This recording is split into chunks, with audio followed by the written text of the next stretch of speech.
Yeah, yeah, yeah, yeah. Bronx on the scene, nose to the ground, reads every scratch, every step, every sound. Dust on the boot, mud on the cuff, one wrong move and he calls you bluff. He found a lie in the turn of a face, found a fresh print in an empty place. Tail up high when the story won't blend, he don't bark loud, he just gets close. Damn, sniffing out facts, no room for slack. Truth in the crack, now we don't look back. Bronxtails, Bronxtails, Bronxtails, chasing truth through the rails. Bronxtails, Bronxtails, Bronxtails, corruption slips then fails, sniffing out facts, uncaging the truth. Corruption on a tight leash, and he's pulling it loose. Hey, hey.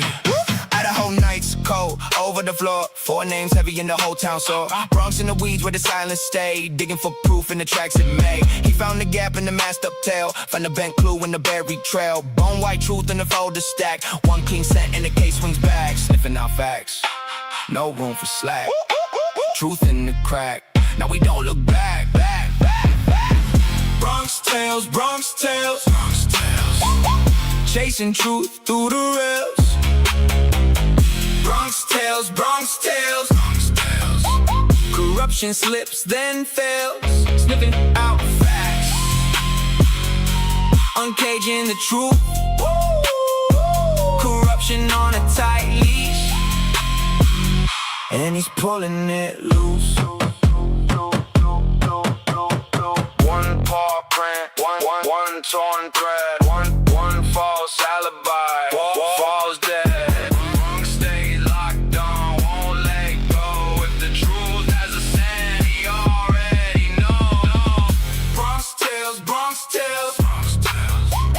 Chasing truth through the rails. Bronxtails, Bronxtails, Bronxtails, corruption slips then fails, sniffing out facts, uncaging the truth. Corruption on a tight leash, and he's pulling it loose.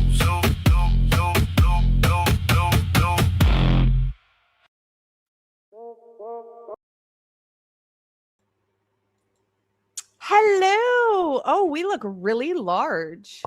Kind of scared me a little bit. Eee, that's better. Can't be having me coming up first on the screen to scare everybody away. Hello, how are you? Oh, I'm doing fantastic. It's Friday. Oh, How's yeah. your Friday? Anything exciting for Friday today, TA? Well, I just got the first college football stream done in a long time. What do you mean? Did the game-by-game predictions for the Big Ten and the SEC. Oh, is it like a betting thing? Not really. It's more of just commentary. Trust me. Oh. If I say bet on this team, bet on the other team. You're that good. I'm that bad. You're that good. You know the exact opposite, so you can do this poker face. Yeah. Oh, that's funny. And then, so do you ever win on it? I've hit some parlays before in the past. Huh. Are you new? Not kind of, but how long have you been doing it? Off and on 3 years, but I've kind of split the channel and done everything they tell you not to do. Oh no! So now it's just kind of like you need to shifting follow kind of splitting everything up. Ah, fun. So, what did you do today? So I pretty much picked every game in the Big Ten and the SEC, and my preseason predictions on who's going to win. Ah. Which includes the greatest rivalry in all of sports, Ohio State versus Michigan. And how long does it take to do all of that?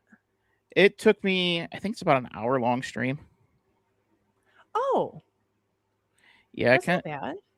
Yeah, when I get excited, I can talk pretty fast. Huh. So it's kind of like a normal, like doing a live, like what we're doing. Yeah. Just I just have, just sports. football. Yeah.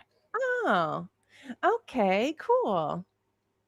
Well, welcome to Bronxtails, and thank you everybody for joining us tonight. We're going to have a fun chit-chat conversation about everything Idaho. I have found a couple of little interesting things in some pictures, and we're going to talk about some other stuff. And so, welcome everybody. This is Dylan with Hildreth Investigates and Reacts.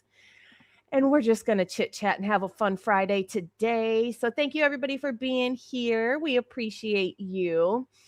Do you tune in to, I hate that the chat is like on your face. How do I move it? Can I move it? No. There's a not that. thing. There should be a thing in the chat up at the top. There's a toggle. You can toggle it off, or you can change the way that it is. No, not that. Like it'd be up towards the top. I've kind of played with it a little bit. I don't know. I'm not good at tech stuff. Does it say it in here? It'd be where the comments are, and it'd be up towards the top. Don't know. No. Not good. I'll try sitting like this. Is that better? Oh, they're on? Oh, that's better. Oh, that's one way to do it. No. Wait, where'd I put it? Okay, that's a little better. Is that okay? Whatever you want to do. It's just I don't like it on your face. That's not nice. Okay. So, do you follow Luigi Mangione? All I know about that case is he got caught in 4K. That's about it. Okay, so for a long time, I wasn't sure. I didn't follow that one like I do, Idaho and get into all the nitty-gritty details, but I did follow it, especially at the beginning. And it was really hard to tell with some of the pictures. And I was like, I don't know if that's him. There's some that don't look like him. Some of the pictures, some of all the stuff they were showing. There was some weird things about, how he got caught and what he got caught with, because he basically got caught with everything that was at the scene and used at the scene, but it was not the same day. It was just a really weird case from the very beginning. So today, apparently, he ended up saying that he is guilty, and he told the courts that he made a ghost gun with a 3D printer, that he emailed United Healthcare in trying to find a way to get close to Brian Thompson, the CEO. And he ended up getting information on the next conference, and he pretended he was an investor. And so they gave him the information where Brian Thompson was going to be, what time, what day, where it was at. So he got everything together that he needed. And when Brian Thompson got out of the car and went to go into the building, he said he shot him. I'm like, I don't know why people tell on themselves. I don't get it. You fought this long, because this was 2 years ago. He's fought this long. So why now? I don't understand. Especially, this was in New York, correct? Yeah, I think it was in New York doesn't have the death penalty, so what do you have to lose? Right. Well, and I think with people in jail in general, you don't have anything else to do. Why not just come up with the best defense ever in world history and take your time doing it? You have nothing else to do. Yeah. He's not guilty. Yeah, and especially the way that some people react, because he's a good-looking guy. I mean, roll the dice. Find that one person that's gonna overlook everything and say, "No, he's innocent." Yeah. I still think it's a little bit strange, just because, he says that it was a 3D printed gun, but it didn't really look like it. He was caught with like the gun, the notebook, of everything that, the checklist, the clothes that he wore. Why would you have that in a backpack on your person 3 days later or 2 days later or whatever it was? Eating in a McDonald's. That doesn't make any sense to me. Especially with a lot of those ghost guns, I think they're just like a one-use only type of thing. I don't know anything about those. Because I could be wrong, but I think a lot of those 3D printed guns are pretty much one and done. Oh, that's interesting. I did not know that. Just because a lot of the material that's used for 3D printing can't handle the kind of heat that generates from a gun. Right. I was kind of wondering how that worked anyways. Yeah, 3D printing's weird. Yeah. I guess if it worked, he says that that's what he did, so I guess it did work, but to me, it seems like something's not right. Something's not adding up. He's possibly taking the fall for it. I don't know why, allegedly. I would think it would melt too. That's what I think. I don't know. But I know nothing about them, so. Michelle says, could you explain, Dylan, please, for the blonde UK person? So my knowledge on 3D printed guns are very, very limited. Like I know like some 3D printed guns, when the gun goes off, there's a lot of heat generated because it's got to propel the bullet, and the heat that's generated from not only that but from the friction of from the barrel of the bullet coming out, it's going to melt the gun because the 3D printed material isn't suited for handling that sort of heat. Right. And they're also notoriously unreliable. Now, looks wise, let's say, because we know he was right in front of a camera, which is so strange to me. It seems so like planned to be right in front. I mean, right in front of a camera. If he took 2 steps back, he wouldn't have been on the camera anymore. Just weird. But wouldn't it be noticeably different than a real gun? That I'm not entirely sure on. It could look real depending on how much time you take, but again, I'm not entirely sure. My knowledge on that's very, very limited. Yeah, I don't know either. Pedro says he used a specific model gun, which he was observed to use in a way which revealed a nuance of the gun model itself and not a 3D printed gun. Interesting. I just don't understand. I would think that when you get a 3D printer, there's like, I've never even probably seen one, so I don't know how they work, but when you enter something that you want to make, aren't there like, how ChatGPT is like, you say, hey, make this picture for me. And they're like, nope, we can't. We have guidelines. Is a 3D printer the same way? Can you enter like, hey, print me a gun? No.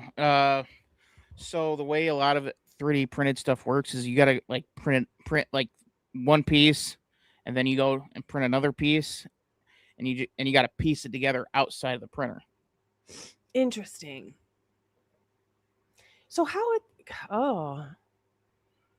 now we're getting deep into something else. So to print a 3D gun, you have to print it in a bunch of different pieces.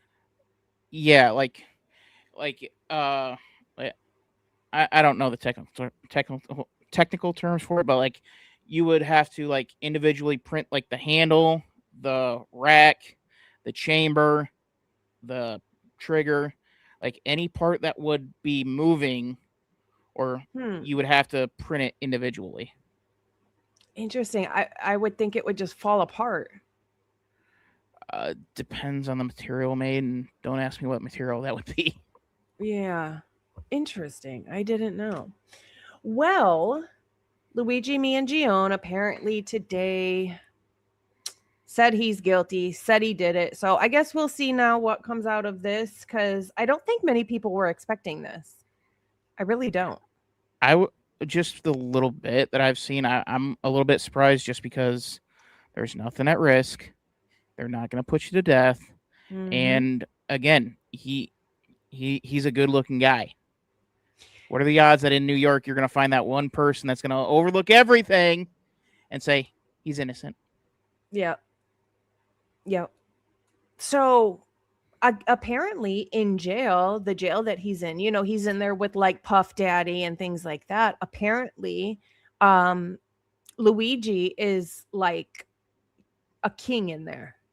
Like everybody loves him. He treats everybody really nice. Like he's fun to be around. I guess he's got a lot of respect in there. So I don't know. I would just think everybody who's facing a charge like that, you have nothing else to do. Spend your time in the law library, understand it forwards and backwards, and fight for yourself. It's weird with those, even with death penalty states. It's weird to not just roll the dice. Let's see what happens. Yeah. I always think, why, I don't care what you did, never say you're guilty. Never. I don't know why anybody would say they're guilty. Also, speaking of guilty, have you been following the Lindsay Clancy trial? Bits and pieces. I know a lot of the mods and Dagos chat follow that like very deeply, but I know some things. I know enough to where, with the knowledge that I have of it, I would definitely say that that there is some definite funny business going on from the psychologist standpoint with the cocktail of medicines that they were giving her. Yeah, very true. I mean, that's so dangerous to, the psychiatrist hadn't been seeing her very long, but had prescribed several different medications back to back to back. Oh, this isn't working. Here's another one. Oh, this isn't working. Here's another one. Yeah, I was like 14 or 17 or something. That's a lot. It seems like that was a lot to not even give it enough of a chance either. Well, and the thing is, with those kind of drugs, you got to wait. If you're going to change it, you got to wait for it to clear out and then start doing the next one. Yes. And I don't know how long she's been seeing that psychiatrist. I don't know how long it takes for everything to cycle through, but to get into the teens, I would imagine that'd be years. Yeah. She hadn't been seeing this psychiatrist for very long. I want to say it was like a month, 2 months, 3 months, somewhere in there. Wasn't it like I think it was like a really short period of time. If it's that short, that's medical malpractice. You cannot be going through. You cannot be going through 14 different medications in 3 months. That's insane. It was a lot. I don't think it was like just 2 or 3 months. It could have been. I don't know. But I do know it was a pretty short period of time. Not only prescribing that many different medications, but also it's the cocktail of medications as well. How would you even know? You've got so many different medications you're taking at once, and then you're trying to add and take them away, and that you don't even know how that one medication will work with you and your brain and chemicals in your body. And then you're mixing it with a ton of other, you don't know how those are going to mix together, and your hormones are going crazy. You just had a baby 8 months ago. Yeah. I mean, you're essentially on the back of a pickup truck trying to hit a target, and you're blowing about a 0.24. Yeah. That's a good way to put it. Absolutely. What's really interesting about this trial is, so the husband took the stand. His name is Patrick Clancy. He took the stand the very first day of trial. And ever since he took the stand, at first, everybody thought, okay, this isn't about guilt or innocence. Everybody said, we know she did it. This is not about guilt or innocence. This is about if she can be held criminally responsible. Yeah. Well, after the husband took the stand, it seemed to very quickly take off that many people believe she didn't do it at all and that the husband did it. Yeah, I saw that. I know there's some things that are a little weird about it. So I just haven't been able to keep up with that. Ashley says, I had a doctor cut off my long-term antidepressants cold turkey, and that made me very unwell without any bridge to get me by. That sucks. That's irritating. I'm sorry you went through that. I feel like doctors do things, but they don't put themselves in your shoes. They aren't the ones who every minute have to feel what you're feeling. They just say, oh, it'll be fine. Give it a couple days, give it a week. A week is a long time when you're really going through something that you can't help or fix or stop or make better or, and they don't care. You just have to get through it. Yeah, I mean, I don't like it's equivalent of trying to go through a week without nicotine. Ain't happening. Yep. I little self-disclosure. I think I've told people in chat once before, but I had a situation, like a situational depression. Had that thing never happened, I wouldn't have been depressed at all. But so I was, kind of going through something, and really time would have just helped it. But my doctor decided to put me on a medication. I've never taken a medication for depression or anything like that in my life. So it was something new. And I was like, well, if it can make me feel not sad, then yeah, I'll try it. So I tried it, and very quickly, I would say within a week, I was hanging things on my windows, hiding in closets. I thought there were literal ninjas in my tree watching me at night, just waiting to get me. Yes. And then it finally clicked after like a week. You're there, you get it. Yeah. But it feels so real too. Yeah. So like you don't know, you don't get it. It's a really strange, I can't even explain it. But like after about a week, I was like, this isn't right. So I let my doctor know, and they took me off completely. And it took 2 weeks for that to stop, for me to stop seeing ninjas in my tree. Jeez. Yep. So I get it. Have you ever had an experience with anything like that? No, the only thing that I've ever been diagnosed with was ADD, and they gave me some sort of medication for it that my mom's boyfriend at the time said, no, you don't need that. Like, okay. Did you ever take anything, or that one? Nope, never took it. No, I probably took it for about a week, but it was so long ago. I don't remember really anything. Yeah. Interesting. Yes, ninjas, like DMT, mechanical elves. Yes. And not the turtle kind. No. What? Oh. Chris Watts. Chris Watts. He is getting married. Dun, dun, dun, dun. Surprise. Mazel tov. I know you're so excited.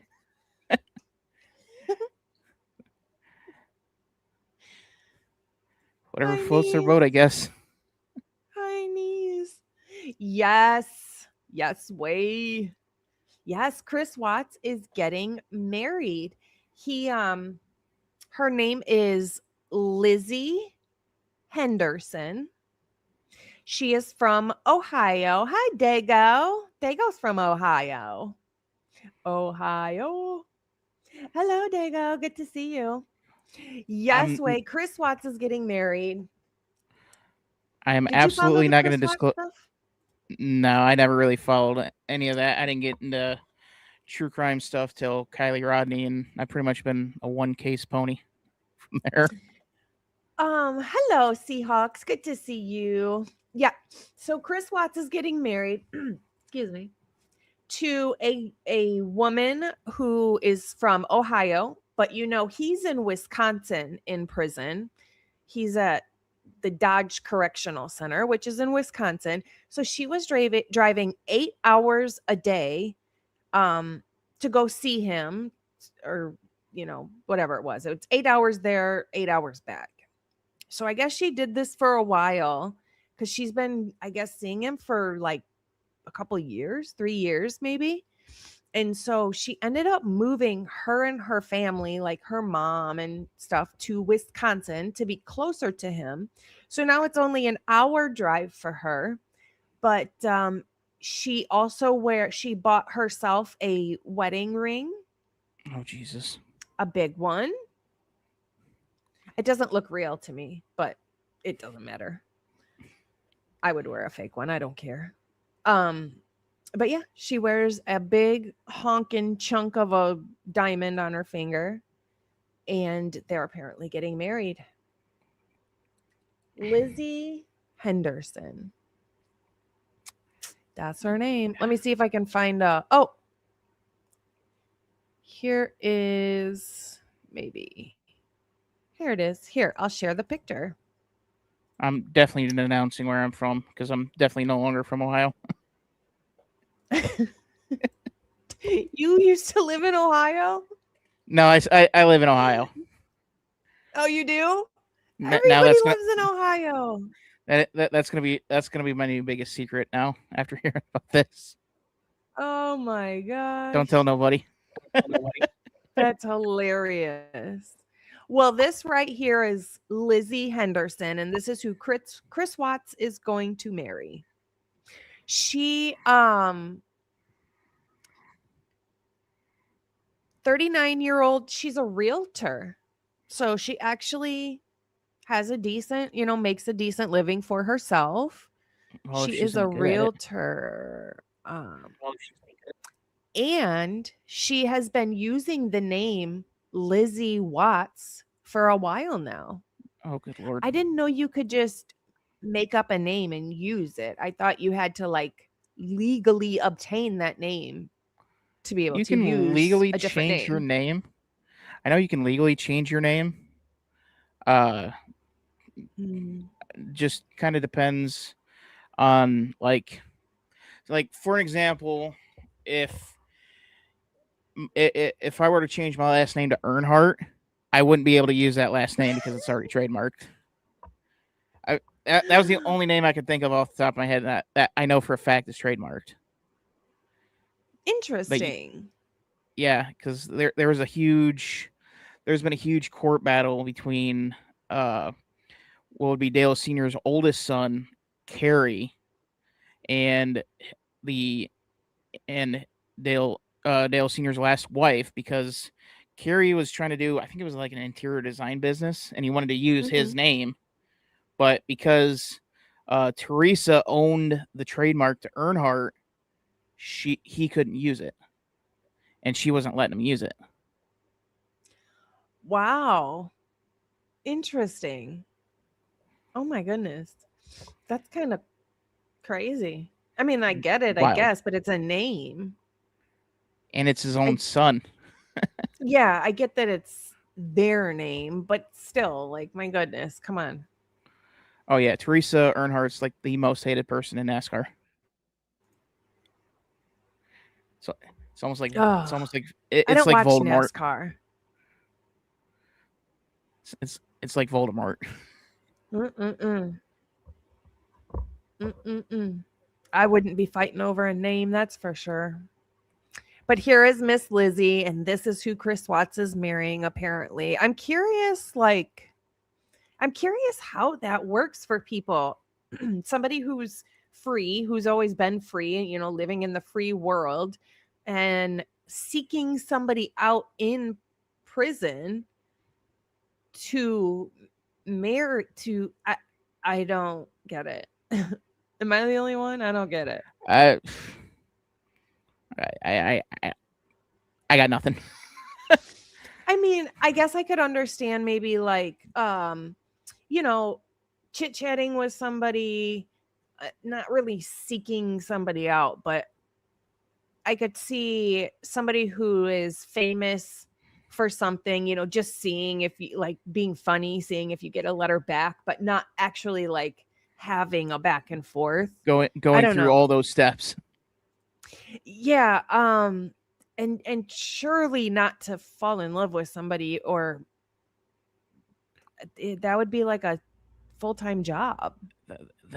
That's always been an interesting phenomenon. It's weird. Everybody loves the bad boys. I just okay, I'll put this out there, and I know it's a little judgmental, and I apologize, but I couldn't imagine being a woman, and especially a woman with children, or having a maternal instinct inside of me and reaching out to somebody who killed their own children, tiny little innocent children. I couldn't imagine seeking somebody out like that. That's insane. Yeah, there you go. Jippa says, well, there are bad boys and then there are child killers. Yeah. Maybe they're two different ball games and I'm putting them in the same ball game. Yeah. Yeah. I mean, I don't know.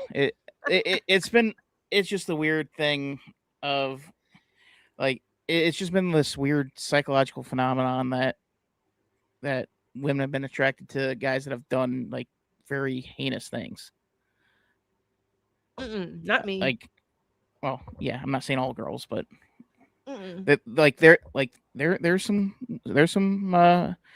Arkham escapees that have a fascination with them. Listen, if I could find the address to somebody who escaped Alcatraz, like, yes, I would want to write them because I would be intrigued on, like, what was it like? How did you do it? But I'm not seeking out a child murderer to fill my time with. No, thank you. Yeah. Thank you so much, Tattoo Gal. I appreciate you, and Blondie and Good Vibes Only. Thank you so much. You guys are the sweetest. All right. So, tell me, how did you get into the Idaho 4 case? Well, it was just kind of like a seamless transition from coming from the Kylie Rodney case, because at the time I pretty much only followed Harsh Reality. That was the true crime channel that I followed, and I pretty much did 2 straight days just going through his playlist, kind of playing catch up on what was happening. And I was just kind of sitting there from one video to the next.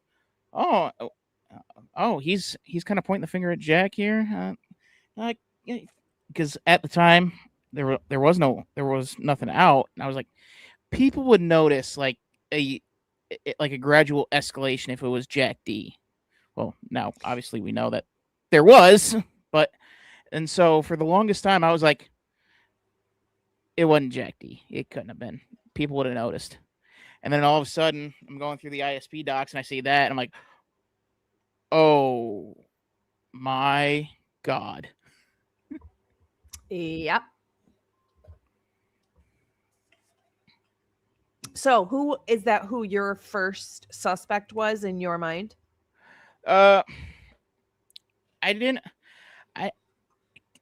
Jack D wasn't my first suspect. I don't want to say I really had like a first suspect, because it was just kind of like, all right, let's see what the cops come up with. Let's see what happens. They come with Bryan Kohberger. Okay. And then they keep saying, oh, we got 63 terabytes of data. All right, let's see. Convince me that it's Bryan Kohberger. Docs come out. And then the more that I kind of dug into this case, I started looking at Jack, and then I kind of found out that they were looking at Jack, and there was Showalter, and just kind of the way that everything was lining up. And then Mom steps in, shuts it down. Like, oh, that was their first patsy. Okay. Oh, yeah. That's interesting. And then they kind of start pointing towards Kopaka, and then all that stuff happens. And I was like, interesting. And then somehow out of the blue, they got a guy from Pennsylvania that's been there for 6 months. And it's like, what? When they arrested, hello Courtney, good to see you. When they arrested Bryan Kohberger, what was your very first reaction or thought? Did you have one? It was kind of like, okay, let's see what they got. Because I was very, because like I wasn't quite in the weeds as much as I am now on all that. It was just more of like kind of looking at it from 10,000 foot view.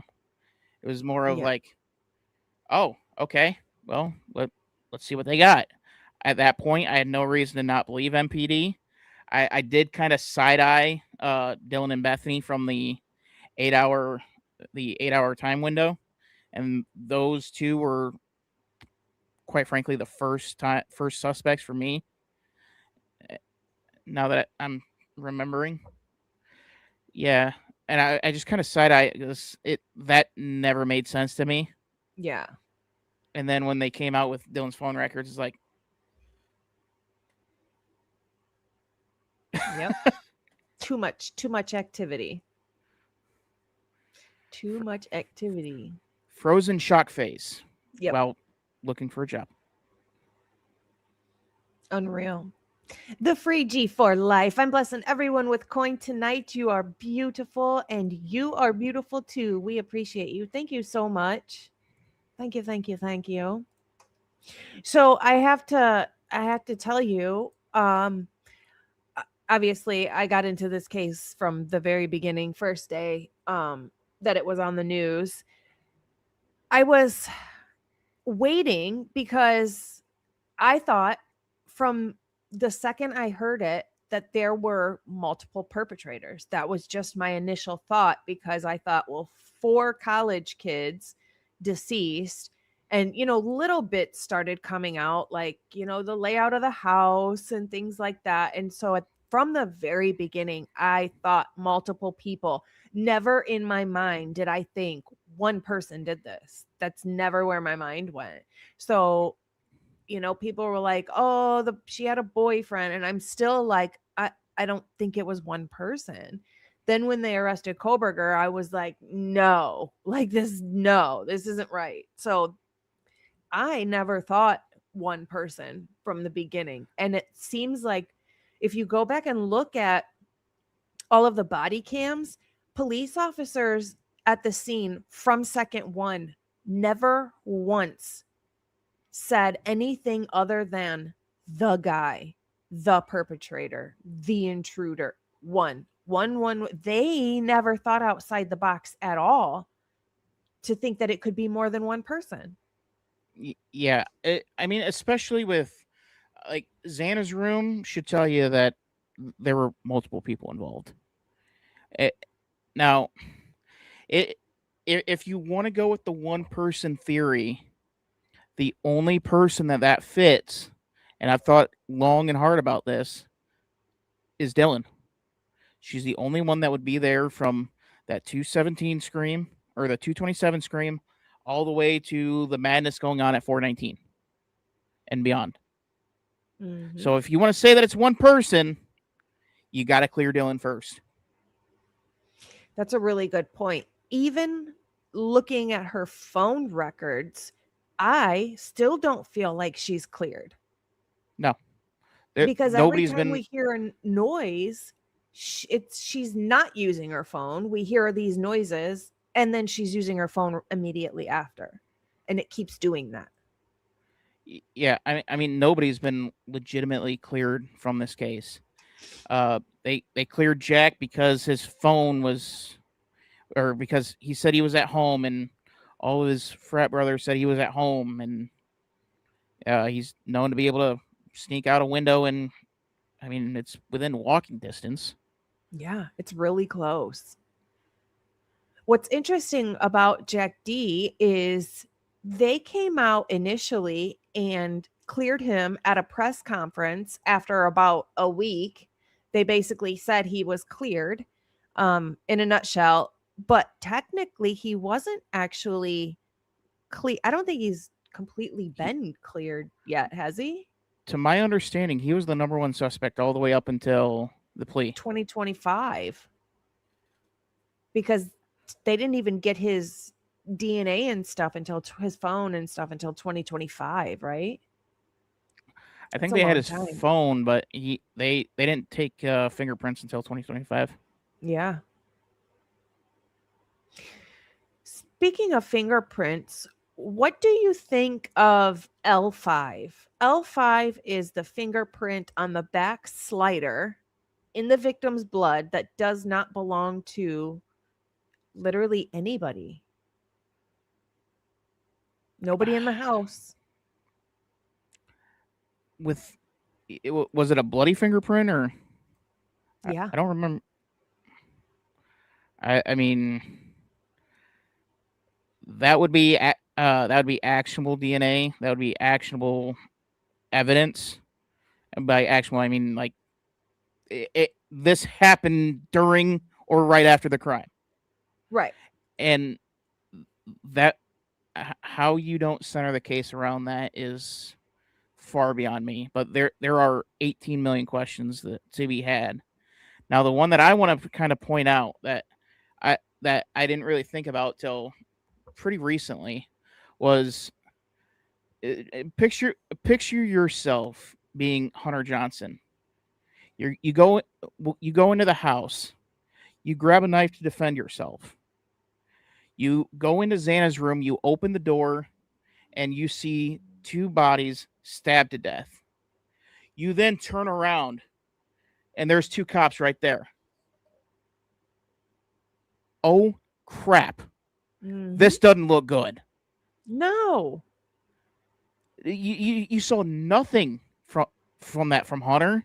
The cops were completely cool. Like he was just, hey, how's it going? He's like, excuse me, what? There's a piece of body cam footage that I just saw for the very first time, and I don't think any of us had seen it before. And it's body cam footage when the officers arrive, Hunter's inside, blah, blah, blah, blah, blah. I think it was on the Netflix, the most recent, the only Netflix one that just came out, a week or two ago. And the officer tells Hunter to go down the stairs to like go out the front door. But Hunter goes down the stairs and just stands in that little foyer area. And the officer, I think, says 3 times, if I'm not mistaken, go outside. And Hunter's like, you can tell he's just not like there in his head. He's not hearing. Something is going on with him.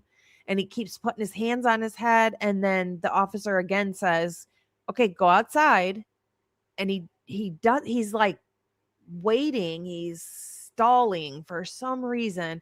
And then the officer says, okay, you have to go outside. We have to go outside. You have to go outside. And he finally walks outside, hesitates for a second, then walks outside and goes straight to the left. And I thought that was strange. I know some people might attribute that to him being in shock or whatever. Or on the flip side, you could attribute that to him thinking, oh shit, I should have grabbed that knife and brought it with me to hide it, or something along those lines too. Yeah, I guess it depends on where you kind of see Hunter at. It like if you believe that he might have some guilty knowledge or even involvement, then yeah, it would be like trying to kind of shimmy your way back in slowly but surely to grab that knife.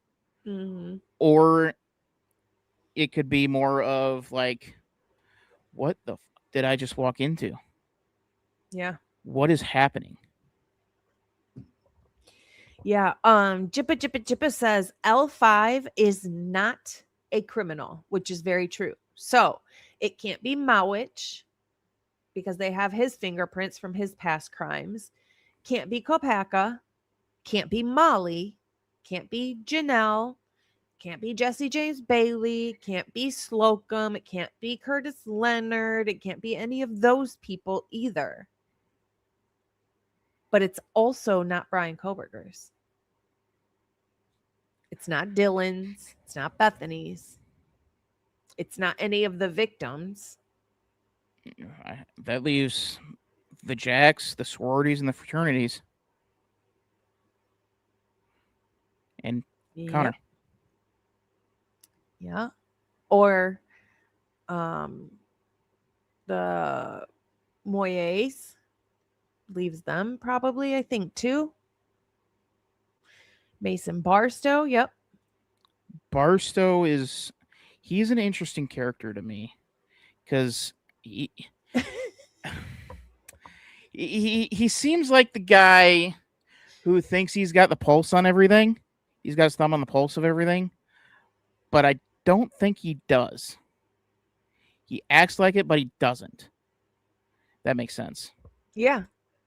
Yeah, he was, his interview was so weird. Yeah, that is beyond wild. I mean, just so adamant to not have to give up his phone.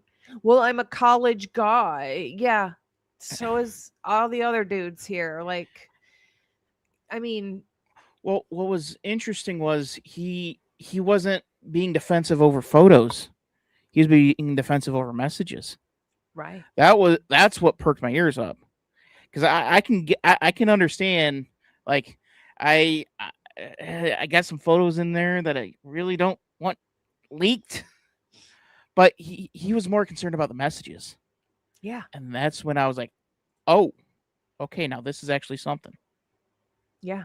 You would think it would be photos. You would think for anybody it would be photos. Like, we're all grown adults. Like, I'm sure we have a photo or two that we really wouldn't like getting out there, but that is not what he was worried about.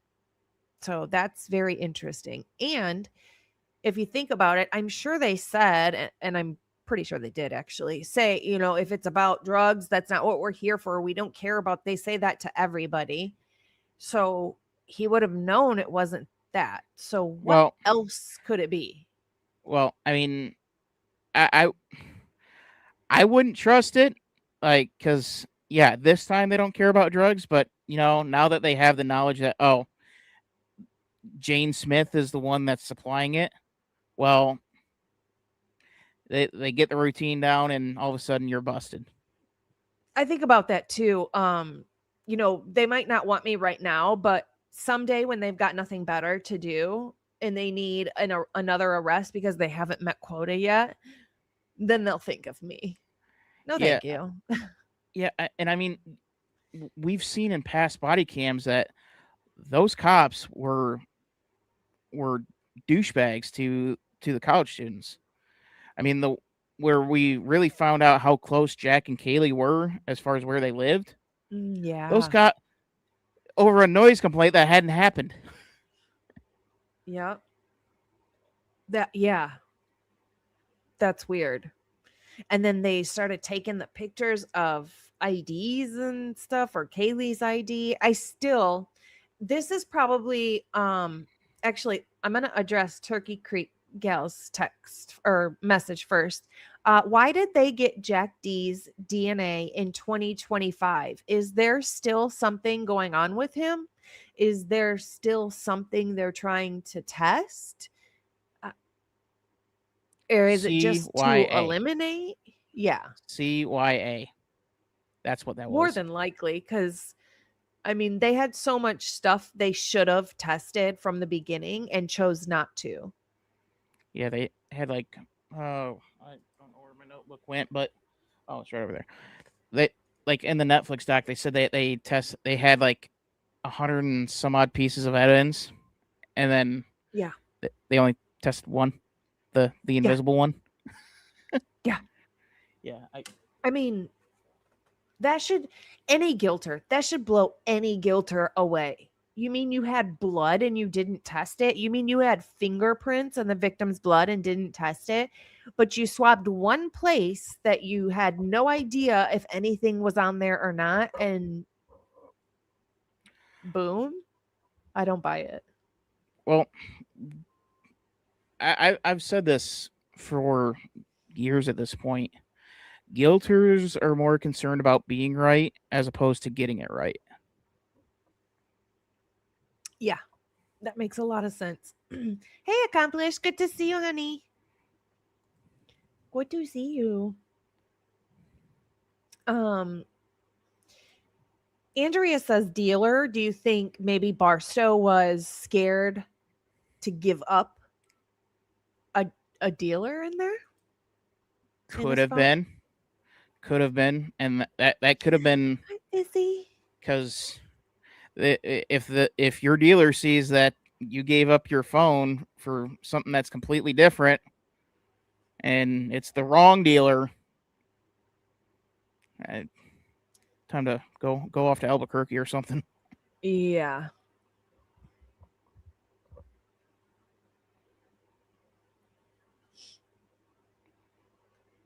Jippa says first swab matches Bryan Kohberger.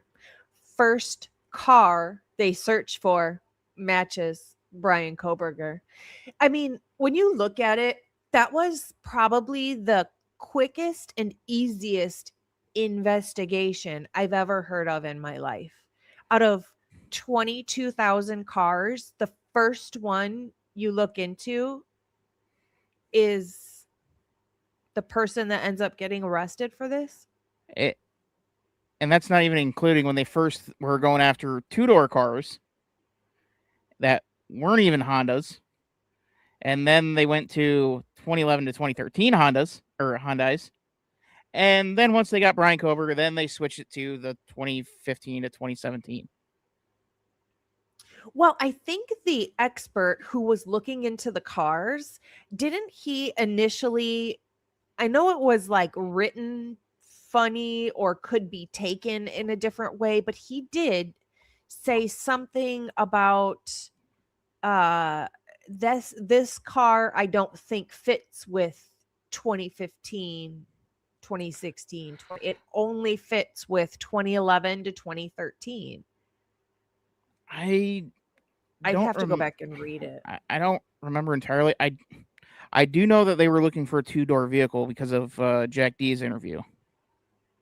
So we need to know how a car grew two more doors. Yes. What blows me away about that too is, and I'm sure it is like this for everybody, not just the two doors, not just a Nissan, but the fact that they said the exhaust was loud, noticeably loud. So that tells us two things. It's not Bryan Kohberger's car. The car that they're looking for is obviously very specific. And how come we don't hear that on the video, but they do? We don't hear that on 1112 cam. We don't even hear it on Linda Lane cam or anything. So the only thing that we hear as far as car exhaust is that SUV that comes in at 419, and the second that SUV pulls out of frame, the dog stops barking. Literally the second. Interesting. Is that the one that Pav thinks is the Ford Explorer? Or is that a different so. One? I think so. Interesting.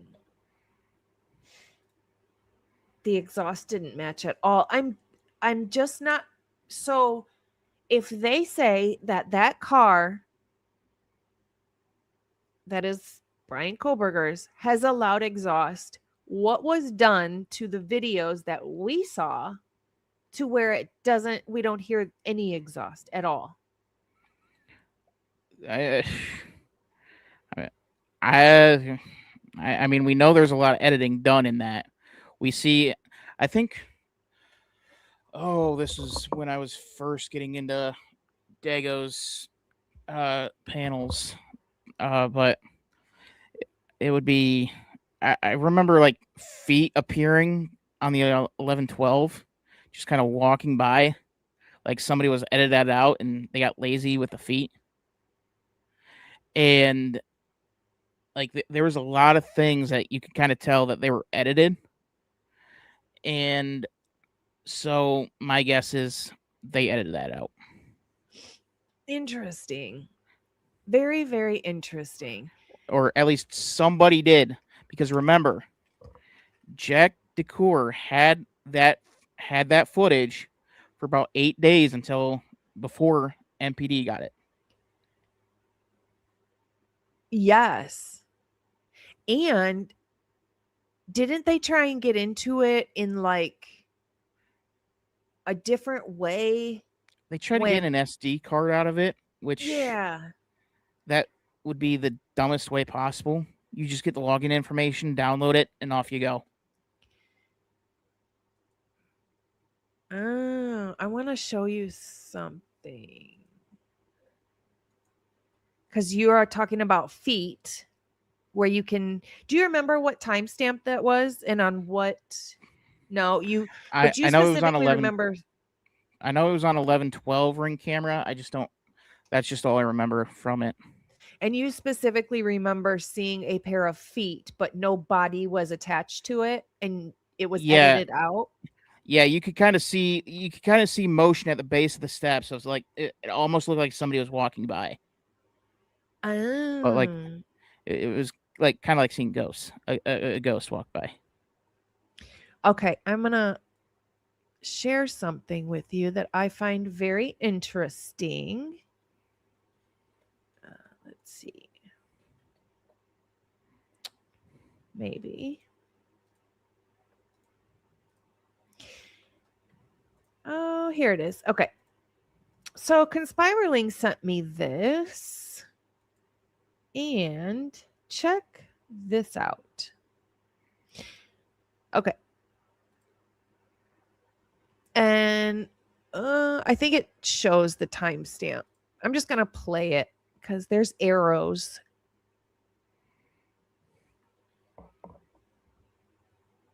Oh, that's interesting. Isn't it? There's no sound to it. And I know people will say,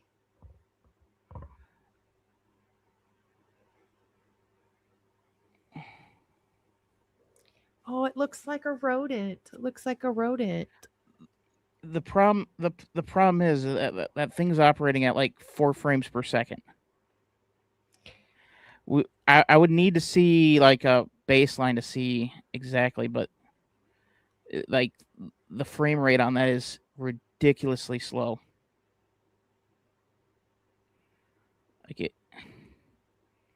If we like saw like normal everyday activity on that, then we'd be able to know for sure whether that was tampered with. In my very unprofessional opinion, that something looks tampered with there. Yeah. It could be a cat, but I just feel like we see Murphy perfectly fine. And Murphy walking, sniffing, running. We see him on the camera perfectly fine. So I feel like what is being edited out right here? Something's being edited out. I mean, it even looks like it on the very right side that there's literally a person there. You can kind of see it disappear for a split second. Yeah. About halfway through the car and the curb. And then when whatever this is that was, whether it's a rodent or it's a completely tampered with video, you can also see something back in the street area too. Like that was edited out.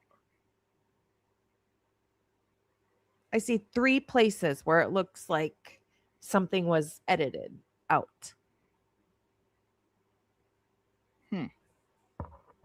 It's like you can see a shadow. If you watch the top of the screen, it's like there's a shadow in the street, but nothing's there. So we've got our little rodent.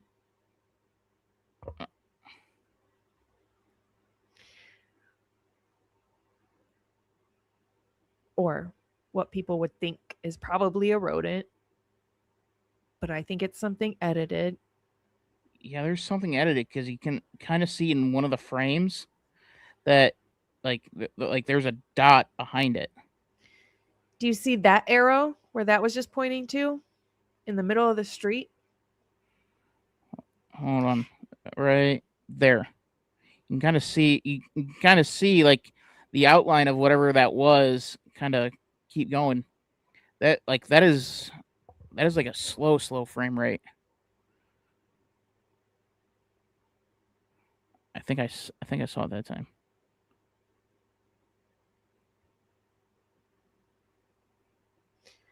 I don't know why my cursor doesn't. I'm going to play it one more time. There's going to be, so there's that arrow that shows what could look like a rodent or something crossing. But after it goes to the other side of this truck, look in the middle of the street up at the top of the screen. You can see like a shadow. Not there. It's going to point to it in a second. It's moving. Nope, not that one. That one. Oh, Yeah. the hell made that? It looks like a shadow, but it looks like whatever is making that shadow is edited out. And we know somebody spawns. Have you seen the video of somebody spawning up in the middle of the street? I've seen the video of the car spawning on the intersection. Yeah, the cars do it too. There is, and I can't think of the timestamp right off the top of my head. It's DM's Bigfoot. I can't think of the, oh, that's an interesting thought, a drone shadow. Me too. Who would be flying a drone at 5:30 in the morning? Who knows? Maybe somebody that knows this is going to take place. I don't know. Oh, so Dylan's got a drone too. Okay, awesome. But there is a video, and I can't think of a timestamp, but a literal human being spawns up out of the middle of the street and then walks out of the frame, walks completely out of the frame. And it's real. It's not like a see-through. It's an actual human being that ends up walking off out of the frame, but they start by coming up out of the street. I'll have to find it. And send it to you. It's a hell of an Undertaker WrestleMania entrance. No kidding. No kidding. I want to share this picture with you and get your opinion on it. I was going through pictures last night, and these are really small little nuggets, but look at the pillow on the couch. Do you notice anything weird about it? Other than the fact that it's outside in the winter. Well, yeah. Absolutely. It kind of looks like there's something in it. It's a little too like, at least the faraway corner is like too looks too straight for a pillow. There's no snow on top of the pillow. Yeah, that too. So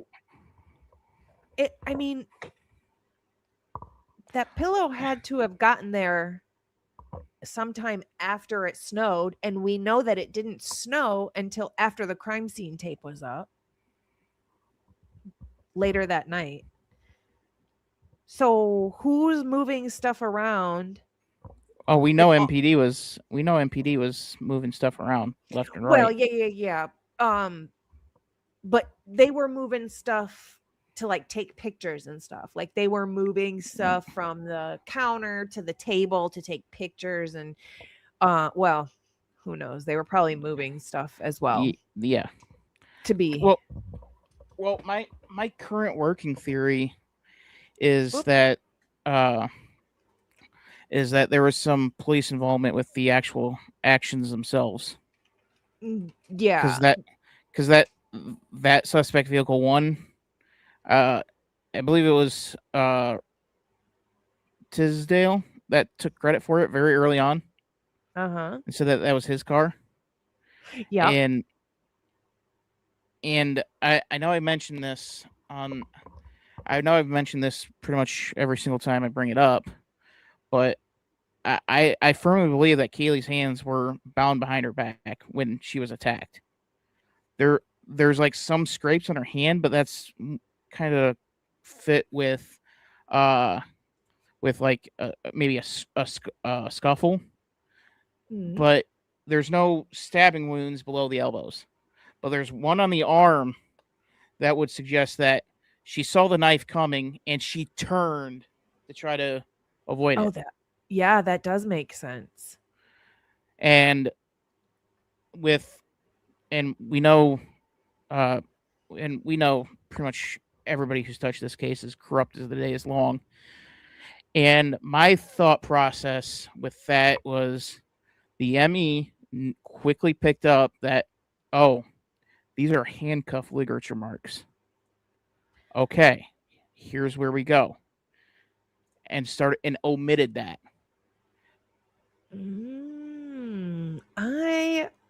That's very interesting. I want to show you something, but let me dig it up first. But yeah, it would make sense on how you would be able to attack Maddie without Kaylee being able to get involved. It would also explain how you would be able to do what happened to Kaylee. And then he just unlocks the cuffs, put him back, out he goes. Now, That's granted, interesting. it doesn't explain Ethan and Xana, which with Ethan and Xana, somebody knew them because that everything started in Xana's room and it ended in Xana's room. So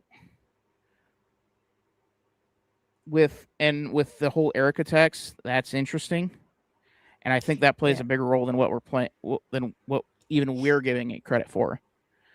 I think so too. Because even though I don't trust Pistol Pete, there is truth to dating someone like Xana can be very, very difficult. And guys are going to be jealous, even though there's no reason to be. They're just going to be. I can attest to that. And let's say Peter's right about Ethan kind of expressing feelings about that. Well, you get a text saying, hey, Xana's cheating on you. Yeah. Oh, okay. And then he storms out. Maybe he goes back to 1122. Maybe he's like, I'm going to get some revenge. He knows he's good looking. He knows there's a good chance one of the roommates is going to be home. I'll let you draw the rest of that. It's funny you say that because I've been saying for months and months now that I think Ethan and Bethany had something going on. It could very well be. It could be Bethany. It could be Lakeland. The problem is you got so the person that killed Xana was not on scene when the cops rolled up. No chance. And I think whoever killed Ethan and Xana were not on scene. They would have a significant clump of hair missing, and they'd be scratched to hell. So, who's close to them that wasn't at the scene? Lake wasn't interviewed for another couple weeks. And now, depending on how deep maybe scratches were, makeup could cover it up. Maybe they used a longer knife or a longer blade. That way, it wouldn't slip because of the blood. Does anybody think? Well, two things I have for you. I'll start with this one. Conspiraling made this like board And it was really cool, and it really, the way she aligned everything on it and put the timestamps and everything allowed my brain to see things differently. So when I was looking at this board, I noticed that Lakeland takes a picture of those white pants in the second floor bathroom at 12:53. Ethan got the "you're being cheated on" text at the same time. We also know that Dylan and Kaylee would do the phone number spoofing thing. You know, you can like download an app and get a different number, and they would often play tricks on each other by sending each other, you know, different people, their friends and stuff, messages that looks like it's from somebody else saying like, "Oh, cute shoes. I'm looking at you," you know, whatever, to make it seem like a prank. Yeah, that's not weird at all. But I know, right? But is that Erica? Did Lakeland take the picture of the pants in the bathroom to make it look like Xana had somebody over and their pants were in the bathroom? Could be. I mean, I mean, the dirty little secret is women are just as competitive for men as men are for women. Oh yeah, And absolutely. Ethan being a good-looking guy, athlete, parents are rich. Yeah, I can see some I can see some pretty dirty games being played to try to separate those two, so you can be the rebound for Ethan. True. Especially if she's really good friends with Dylan. Sammy says they weren't Ethan's clothes. Why else would she take the snarky gossiping picture? No, I know that the clothes in the bathroom were not Ethan's, but I was thinking maybe she was using them to just make it look like, you know, somebody else's clothes, and she's doing the whole Dana's cheating on you. Look, there's another man's pants in here, and yeah. Thank you so much, Psycho. And the other thing that I found really interesting is that Cougar Den chat. That's weird. Ethan and the roommates were in it, but Xana was not. Right. Isn't that weird? And hi, Mystic. And they added Ethan that day. Yeah. On the 12th. Wasn't it like in the evening, like dinner time hours as well? I think so. I think so. Yep. Let me show you this. It might have been. It might have been a little earlier than that, but yeah, it's weird to have that. I don't understand why you would add the boyfriend and not the. Whoa. Thank you so much. I appreciate you. Yeah. So, okay. My favorite document will forever be the autopsy reports, because those gave us so much information. So I made a bunch of pictures that reflected exactly what the autopsy report states. In the autopsy report, it states that Ethan had a mark on his wrist. It wasn't a cut.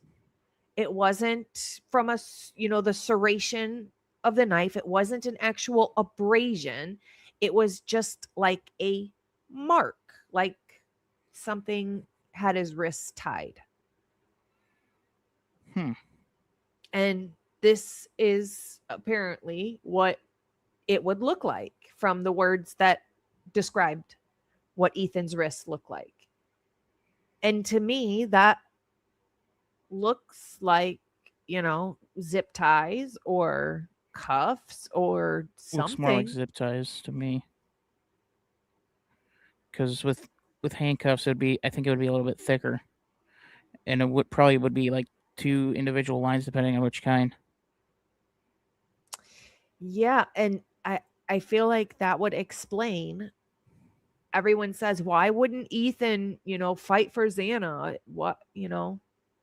Well, maybe because he couldn't. Same with Kaylee not having defensive marks. Maybe because she couldn't. Yeah. Yeah, that's very plausible.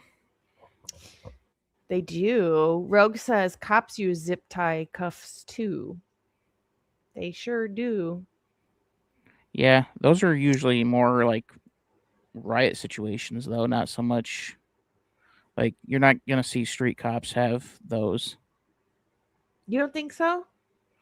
No, that would be no. The only time I've ever seen them used is like in a chaos situation. I don't know. I think that they would have them. Just I, even as just backup, because you never know.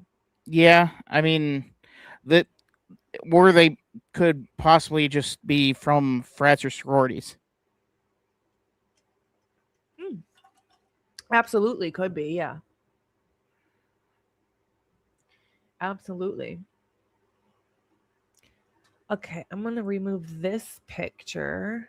I have another picture. And I was watching Harsh earlier, and he brought up an interesting point with Dylan's story because she says that she hears Kaylee crying on the second floor bathroom, Mhm. and the cops just write off and say that it's Xana because that makes zero sense. Yet she was listening so closely that she could tell the tone of "It's okay, I'm here to help you." So let's believe Dylan's story for a second. That's so hard How to do, though. at least this part of the story. Let's say that was Kaylee in on the second floor bathroom. How does Kaylee end up to the third floor?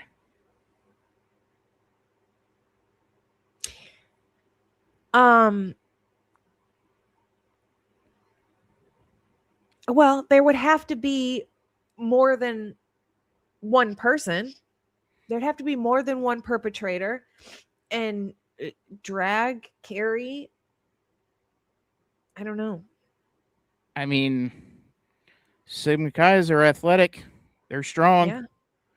They they know how to lift a lot of dead weight, so to speak. And with Kaylee's blood being all over the place on that second floor. Now, what's interesting is there's blood on the stairwell going down to the first floor. Yes. That is a little bit hard to account for, and I'm trying to kind of piece that together. So that, and then wasn't Ethan's blood found on on that short wall too?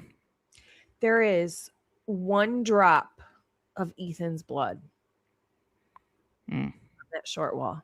Yeah, And it's the but it definitely only wasn't clean. blood. It's the only blood on the short wall that wasn't diluted. Hmm. Wasn't it? Or no, that would have been in Xana's room. Wasn't it by like White Claws? Yes. Okay. I think the white claw box was on top of it, if I'm not mistaken. It was on top when the cops got there, but it somehow got moved to the floor. Yes. I remember seeing something on that. Yep. It was under the white claw box. So if all of the blood around it is diluted, literally all of it is diluted around this one drop of Ethan's blood, that should tell us that that drop of Ethan's blood got there at a completely different time. And it had to be after the blood got diluted, or else his would be diluted too. Yeah, or they never moved the White Claw box to when they were cleaning. They never thought to move the White Claw box. So that would mean that all the blood got there, including Ethan's. And after that, somebody set the White Claw box down on top of Ethan's blood. And then the blood got diluted somehow, but Ethan's blood was covered by the White Claw box, so it did not get diluted. And was there anything in the White Claw box, or was it empty? I'm actually not sure. That's a good Because question. Hi, because Casey. I think that would be important too. Because if they're gonna say it was condensation, then then if there was anything in that box, it would have absolutely been diluted. Listen to this. And this is the reason I don't think it's condensation, because most people think that the diluted blood is, on the table, on the half wall, all of Kaylee's that's in the living room, the stairwell, everything. That's all diluted. So a lot of people think it's condensation, or somebody took a shower, or somebody sprayed it, or, whatever. But that's not the only place where diluted blood is. There is diluted blood above Ethan's head in Xana's room on the wall, and it's halfway up the wall. But the other blood, the arterial spray that's on the wall, that's not diluted of Ethan's. It's above that, and it's just like maybe 10 specks on the wall. That's diluted. Weird, right? How would those specks get diluted, but not the blood under it? Even if you're trying to clean it, that wouldn't make sense. Right. Unless somebody went rogue and started thinking that they could clean that whole bedroom, and someone said, no, don't do that. We don't know what it's diluted with. I think we've all tried to guess or had ideas, good thoughts on it, but now that I know, and I just came across this information in the expert reports. So now that we know that there's another spot of diluted blood that's not anywhere near the other blood,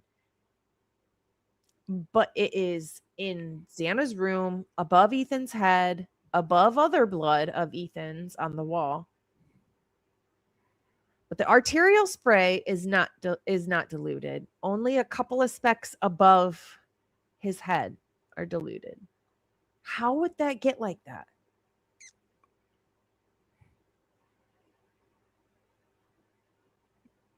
My only guess would be the perpetrator realized that that was likely his or her own blood. It was, oh shit. Oh, that's interesting, because they never tested it. That That would be my guess. That's interesting. That's a really good guess. My guess is that that blood was there at a different time. And I don't mean not at crime time. I still mean at crime time.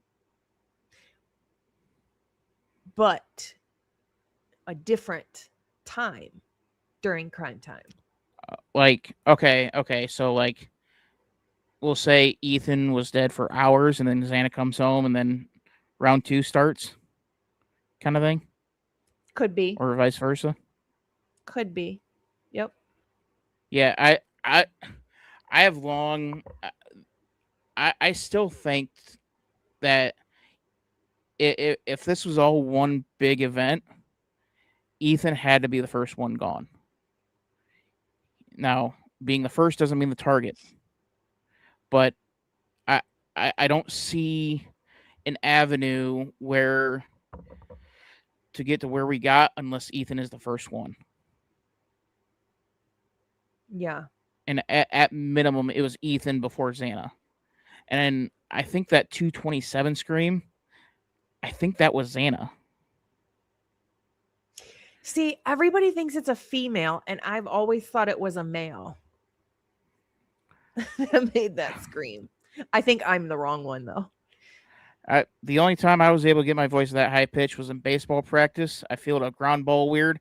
It bounced funny, and it hit below the belt hard. That's the only time I've ever been able to get my voice that high. Aw. Psycho says, how do they know it's diluted if they didn't test it? I mean, I don't think they swabbed it at all. Guess I just meant they didn't test it against anybody to know whose blood it is, but I didn't see it swabbed at all either, but they could have. They could have, but I just meant they didn't test it against anybody to know whose blood it was.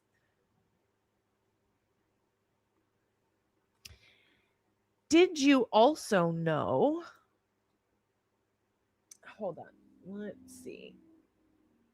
Oh, another thing I wanted to chit chat about was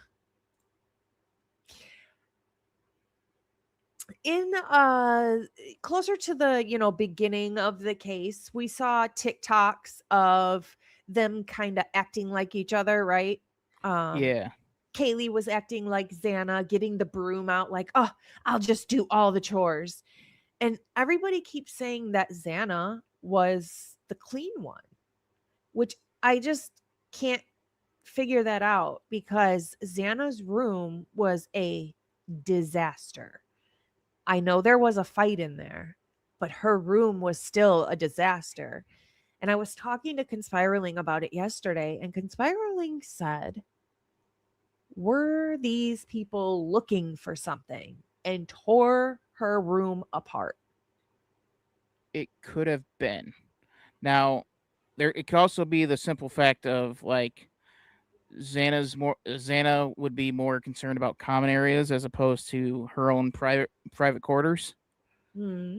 So, but yeah, there's definitely the possibility that they were tossed in the room looking for whatever they're looking for. Uh, I, as of right now, I don't think there's a drug aspect to it. I mean, like it could be, but and it honestly it could be a dual motive because you still can't rule out the fact that this was two separate events. You have somebody gunning for Ethan and Xana for potentially drug related purposes, and then you have someone gunning for Kaylee, and Maddie was collateral. And one of the theories that I started formulating was, what if one was the catalyst for the other? Right. Like, so let's believe Dylan and Bethany again for a moment. I know it's hard to do, but let's say there was somebody stalking Kaylee. And let's say Jack Decor, he just got done getting absolutely humiliated at the corner club because Kaylee was going around doing her best Taylor Swift impression of "We are never ever getting back together," and he's just kind of sitting up on the roof, just trying to blow off some steam. And maybe Jack sees what's going on over at 1122. He sees something going down with Xana, Ethan, and somebody. And he kind of, that's weird. Go over, look. Oh, snap. Okay. And, he's still kind of filled with rage. Kaylee comes down, maybe, sees Jack, sees everything. Oh my God. And then it all kicks off with Kaylee and Maddie. Interesting. Like somebody, I don't think the chances aren't zero that somebody saw the first event and saw an opportunity at the second event.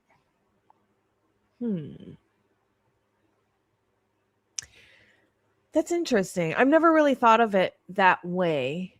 I guess because my brain goes, what are the odds of that though? Like, what are the odds of somebody coming in and unaliving two people and then a whole nother separate event happens after that and two other people are unalived? Like, I'm not saying it couldn't happen. This world is crazy and I've heard of crazier.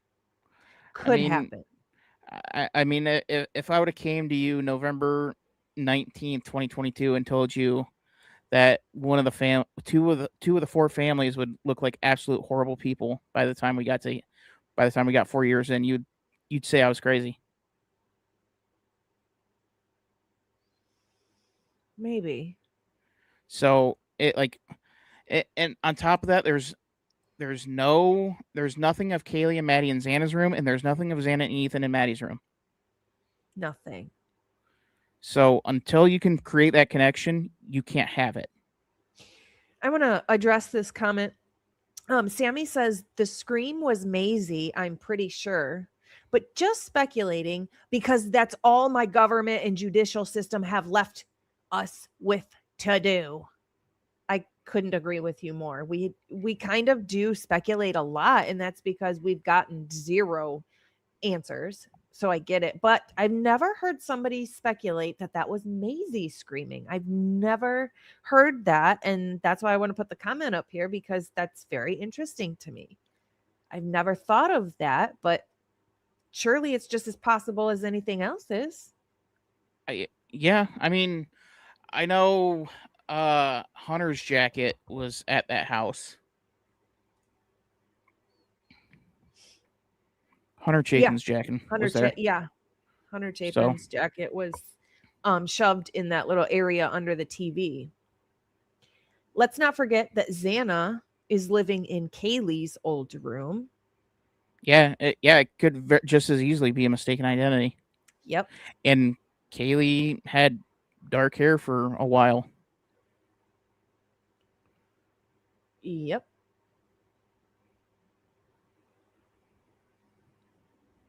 Which can we talk about how the blood on the table leg looks like it said worse? Because that doesn't really bother me today. I saw it yesterday.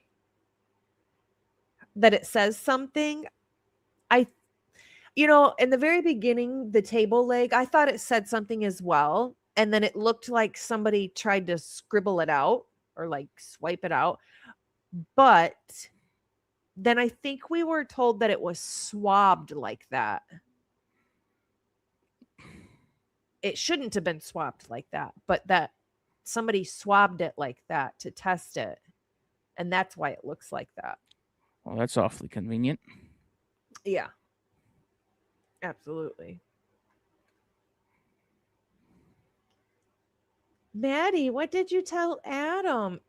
I'll never understand why they interviewed him and never freaking asked him that question. I don't care if it was April of 2026 and you just figured out that that's what it says on that video. Why would you not call him and ask him? What did Maddie tell you? Yeah, I mean, because this wasn't an investigation, this was theater. This went from theater to professional wrestling once it got to the courtroom. Everything was predetermined. Professional wrestling, that's hilarious. Everything was predetermined. In my opinion, Ann Taylor was told, make it look like a good fight, and then have him fall in the end. Yep. And that's, and I theorized back in May that what if Ann Taylor wasn't telling him everything? What if Ann Taylor was keeping stuff from him? Well, here we are, months later. Yeah. Do you think, I don't trust a word that Cy says, so I don't know if I believe this whatsoever, but Cy said, Ann Taylor was going to visit Bryan every day. Like they really had built like a bond or a friendship. Do you think it's possible that Ann Taylor told Bryan like, hey, just say that I lied to you. Say that I threatened, whatever you want to say, I back you 100%.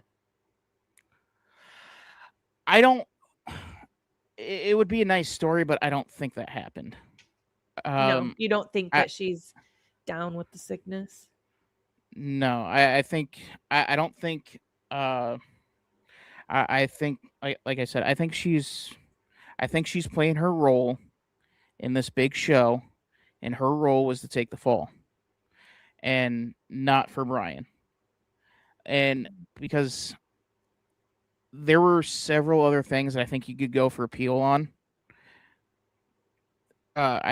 Which maybe was a bit of a long shot, but you wouldn't want your client, you wouldn't just willingly tell your client, yeah, tell him I conspired against you, because that's disbarment. Yeah.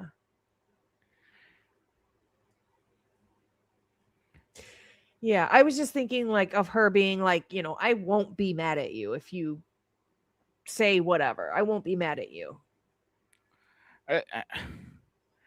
I mean, I don't think Brian would particularly care one way or the other. Just the way that his makeup is. I'm just kind of. I was more surprised that he actually broke free from Ann Taylor's control, because you have to remember, every single day, the media and you'd imagine the COs, the officers, you're being called a monster every single day for 3 years, and you see it on the news, and eventually you're going to believe it, whether it's true or not. And now, given what we know, maybe Ann Taylor is feeding him that same kind of thing, just in a little bit more of a finesse way. And when you cycle all that together, and then you try to get him to take the plea, he says no. You enlist the family, with him being a mama's boy, and I am too. So, yeah. I mean, mom's sitting across the table from you crying, and she's terrified that they're going to kill him in 3 months. I mean, you're going to fold. You're going to fold. Because at that point, even someone like Bryan Kohberger, he's no longer going to be thinking with his head. He's going to be thinking with his heart. That's true. I don't play, I slay. Thank you so much.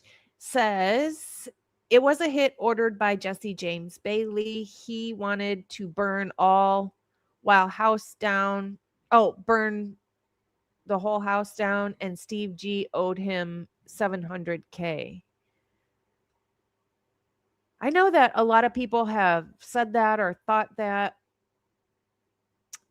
I don't know. I don't trust Steve G as far as I could throw him, but I don't know. There's just so many things that, so many different speculation ideas, and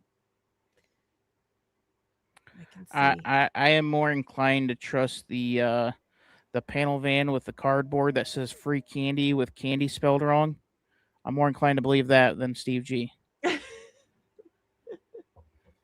Yeah, I mean, at this point, he's literally lied about every single solitary thing that has come out of his face. He touched their Wi-Fi. He was on their Wi-Fi. Now suddenly he's in the living room. Give me a break. So that's that's one of the interesting things with Cy, because if you listen closely to what he says if they would have kept digging, they would have been able to put him in the living room.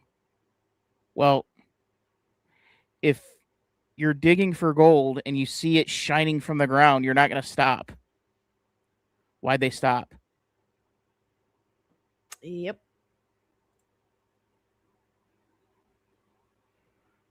I want to show you this picture while I have it up right here. Not many people know this, but I found this in a report. There was blood. See this speck above the door frame? Yeah, I see it. There's like 2 of them right there. Yeah. That's blood. That's blood above the 3rd floor bathroom door. Never tested. How in the world would that get there? It couldn't have come from inside the room. No. There's no way. How would it get there? And why did they not test it? Well, they didn't test it because they already knew who did it. So that's the why. The how is interesting. Um, uh, my best, my only guess would be is some sort of cast off, and they just missed it when on the cleanup. Cast off from, Swinging a knife around. but yeah, but not inside the room though. It'd have to be in the hallway, on the stairs, chasing somebody. I mean, could the stabbing of Kaylee or even potentially Maddie, that could have started outside of Maddie's room? Oh yeah. We're on the same page. I think that this blood came from something happening outside of the room, but they want everybody to believe that it only happened inside the room, in the bed. Oh, So yeah, we're yeah. on the same page. It's just a lot of people don't know that there's actually blood above the third floor bathroom door. Also, there's more. It's not in any pictures, but there is more blood, and it is next to, on the third floor, there's the attic opening to get into the attic. Yeah. There's blood next to that as well, on the ceiling. Third floor hallway. Couldn't get there from cast off from inside the room either. So there is definitely something that happened in the third floor hallway, and they missed cleaning up some of the blood.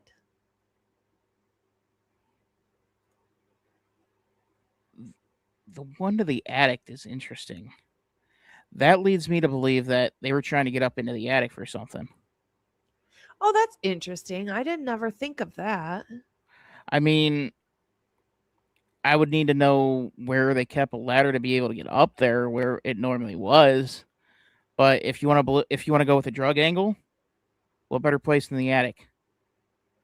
Put it right under the insulation.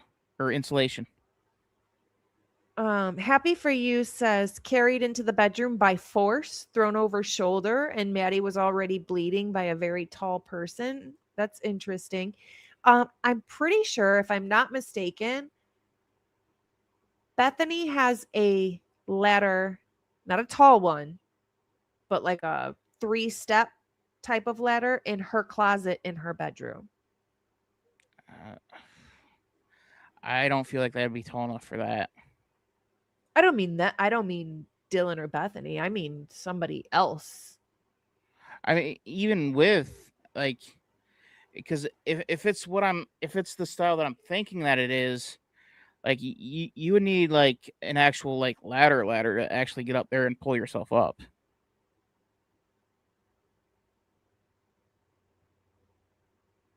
Yeah, that's true. Because that step ladders, that little step ladder type thing is just not going to be enough, unless it's like right on the other side of that opening, which, depending on how paranoid you are or how confident you are, I wouldn't put it right next to the opening. Here's see here is the attic. Okay. Yeah. I mean, I would, if I was going to stash drugs in that house, it would definitely be in the attic, definitely be under the insulation, and I'd probably move it towards whichever room isn't mine. Yeah. True. True. Like if I was in Kaylee's room, that stuff's going right over Maddie's. Sorry, Meds. Funny. Survival of the fittest. So now I've always thought this was blood on the window, And now I definitely think it's blood on the window. Hold on, I gotta turn this off for a second. That's something.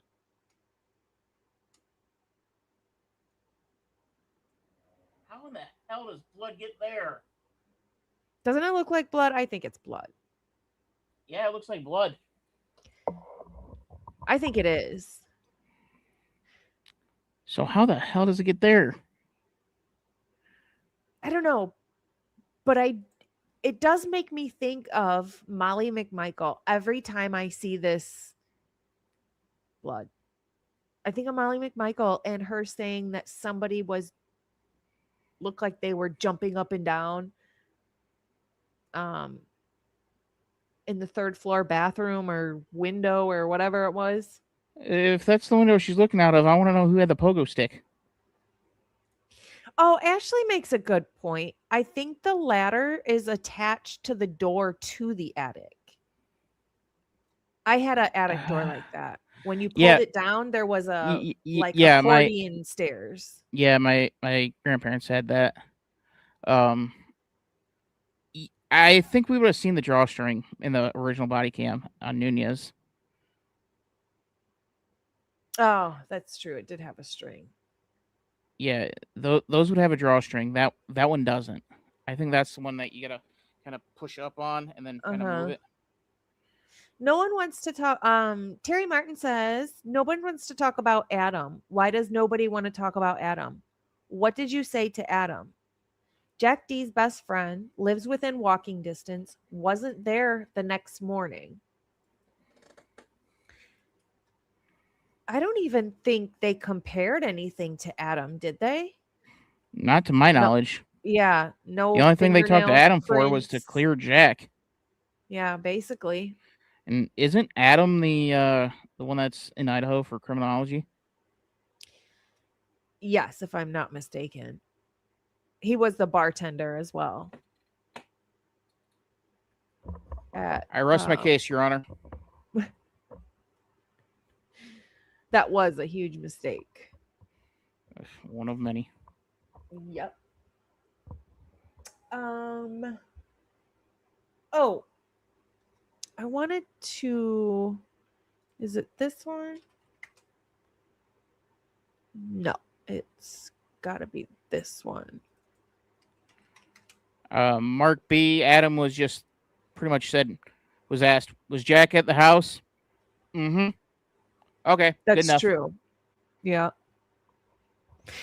Did you ever notice this knife? Did they take this knife? That is the first time I'm seeing that. Yeah, I had never noticed it before. Never. And then I was like, wait, why have I never noticed this knife? I just find it strange. I get that this is after they moved everything from the sink, but is it really that far-fetched that the knife was used from inside the house and then just cleaned off? I mean, at this point, if you told me that Saucer came in, dropped little 3 green guys, I would say that's believable. I've never noticed this knife before. But yeah, I mean, it's absolutely plausible. I don't know. I just find it strange. I had never seen this before. And I'm like, why does. Then we've got French fries here. And then there's also one of these bowls had French fries in them as well. And I'm like, actually, I think Conspiraling sent me the picture, but I'm not where I can pull it up fast enough. Conspiraling sent me a picture, and there's on this near the sink, there's a bowl, and it's got curly fries in it. And I'm like, okay, so did Dylan not go with Eric Gower to get food like she texted him? Did she not end up going because she knew there was food coming or something? Something So with the food. I don't have a Jack in the Box around me, but does Jack in the Box do curly fries? Oh, I don't know. I don't know. Then we kind of discussed Go back to you the know, picture of the were fries. they old? I don't remember which. Let me back or make this Okay, smaller. yeah, those are curly fries. So, yeah. My guess is we'll go the most innocent route possible. Maybe Xana dumped a little out into a bowl for herself and then gave the other half to Ethan. Maybe, yeah. So we've got curly fries in the bag still, like half full or on the microwave, and then some in a bowl, and then some on a plate, and they're all in different spots in the house. Well, that eliminates the innocent theory. It's weird.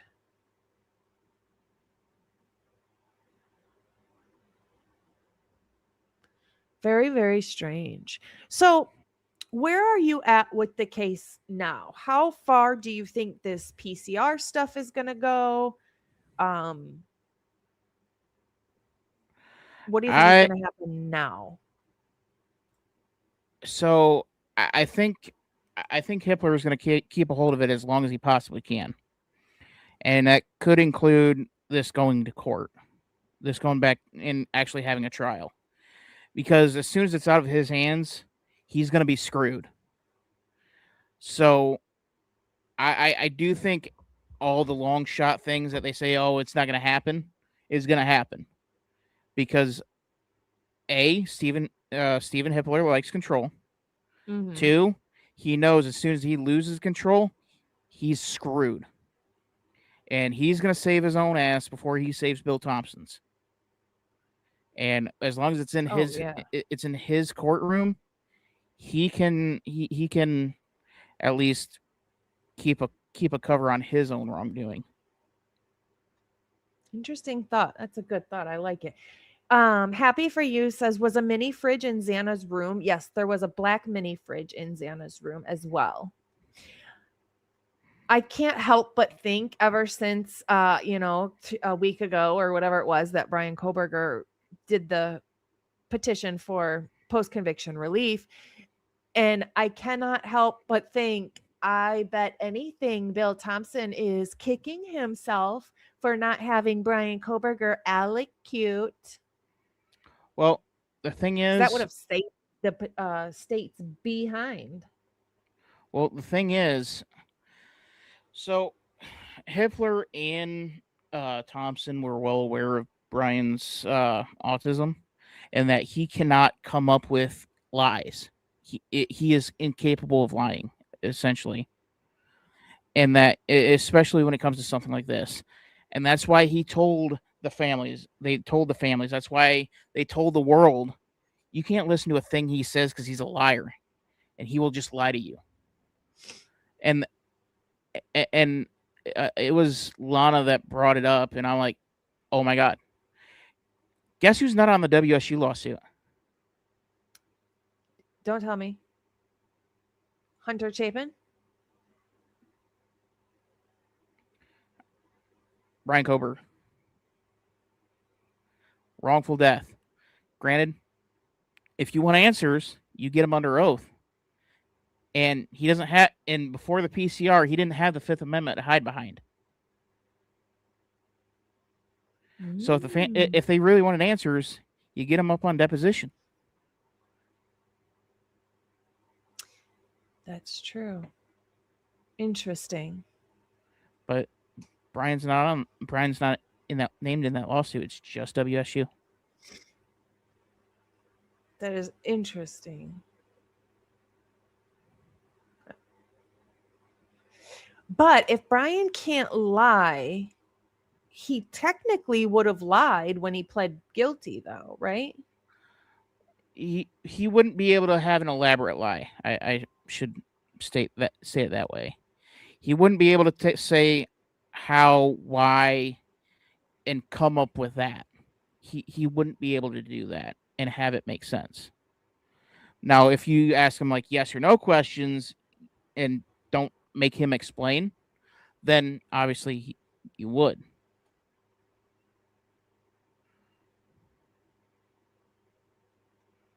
If that makes sense. Angel says he can't allocute what he doesn't know. No, I don't think he could allocute either because he doesn't know. Right. I get that. I'm saying Bill Thompson probably wishes he would have gotten Bryan Kohberger to allocute, even though it would have been a lie.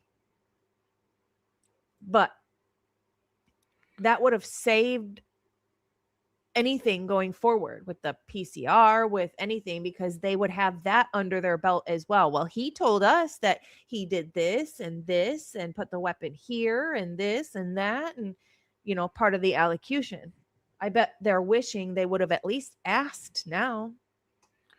The problem is, if they would have asked, they would have gotten answers that didn't make sense. And everything would have gone off the rails right then and there. Yep.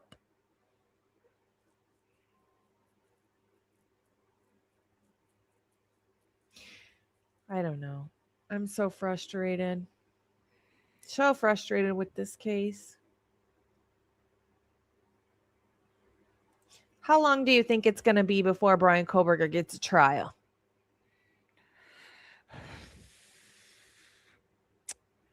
I'll probably have gray hairs by then. Long time. It Long could time. it could be a while. We know the judicial system moves slow as can be. And I mean, it just kind of depends. If I see some people in the chat saying that Hitler is planning to retire in 27, and if that's the case, then Hitler may actually speed this up because, again, his ass is on the line too. Yeah. So that's a good point.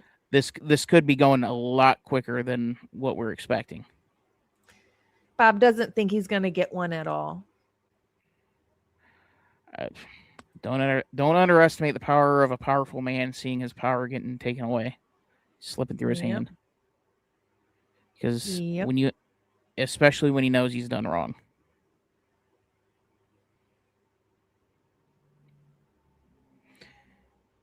There is nothing more dangerous than a man who is seeing his power fleet away. Yep. Especially when he's corrupt. Absolutely. Oh, this has been fun. Oh, it's always a fun time being live with anybody. I always like going live and talking. Not just to the camera, but with somebody. Yeah, it's always fun. What is one piece of evidence to prove that Bryan Kohberger did not do this? What piece of evidence would you use?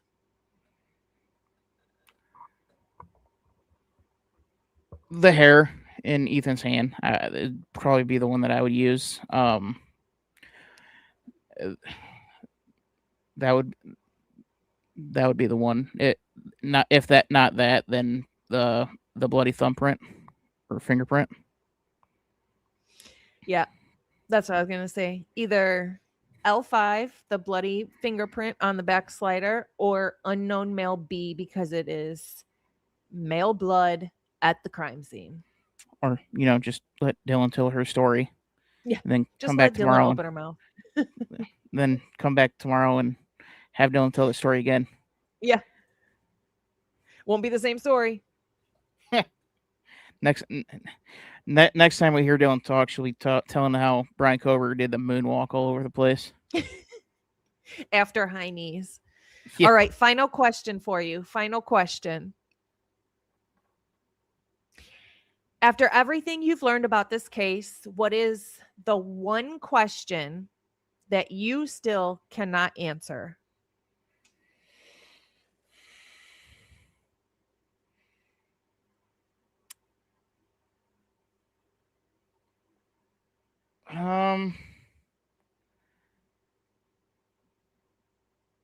I guess if there was a chase, like what Dylan claims and what a lot of the guilters claim, say it was Xana running down the stairs away. You have 2 exits and a dead end. Why does Xana pick the dead end?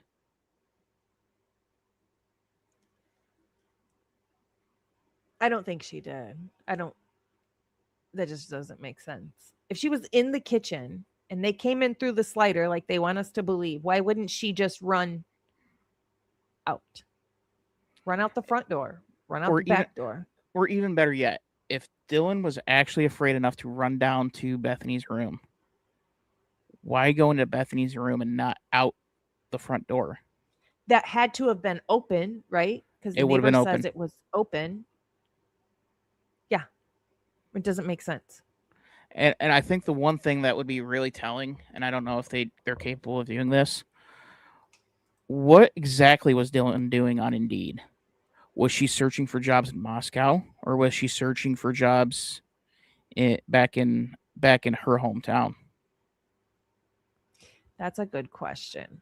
Because that typically tells you what they're planning. Right.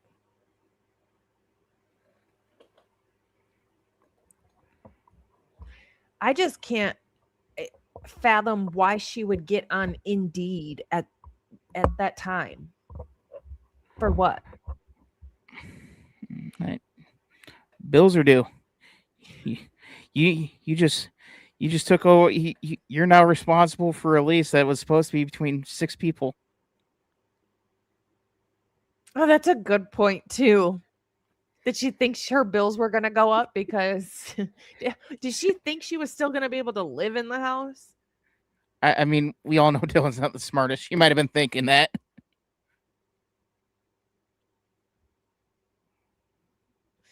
Crazy. All right.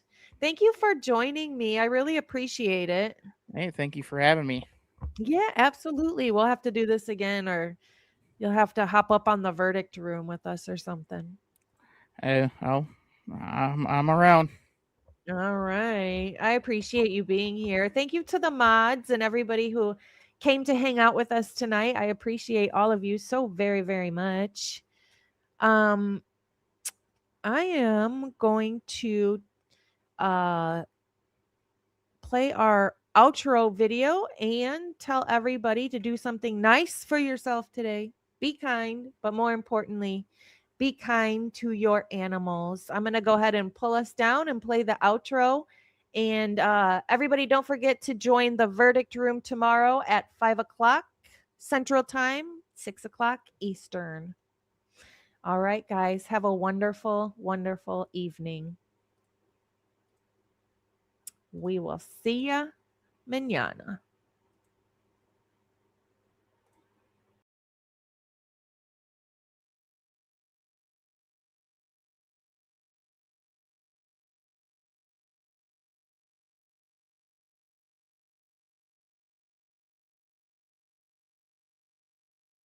Breathing. No. Who let the dogs out? Bronx on the block, he don't bark for clout. Cold no sharp eye, he follow the trail. Every missing piece got a name in the mail. Bronx kill rolling camera in the night. One paw on the clue, one paw on the fight. Idaho 4 in the fog, whole town too quiet. Corrupt handshake when the truth start writing. Low growl in the door, he don't miss them all. I read the signs he leave, then I move like a thief. Who let the dogs out? Run, let the truth out.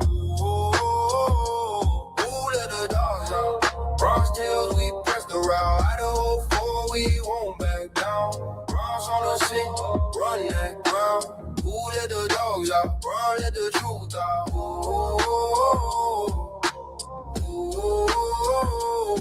No bad shine, just a hard stare. Street by street, he was already there.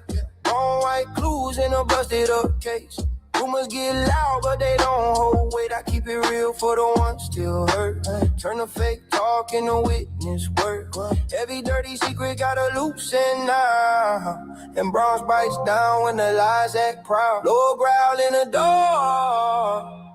He don't miss a mark. I read the signs he leave. Then I move like a thief. Who let the dogs out? Bronx let the truth out. Who let the dogs out? Bronxtails, we pressed around. Idaho 4, we won't back down.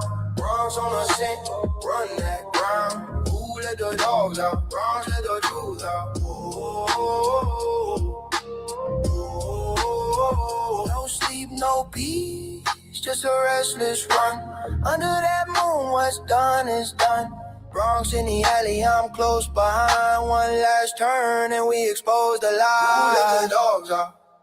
Bronx let the truth out. Whoa, who let the dogs out? Bronxtails, we pressed around. Idaho 4, we won't back down. Bronx on the scent, run that ground. Who let the dogs out? Bronx let the truth out. Whoa, whoa.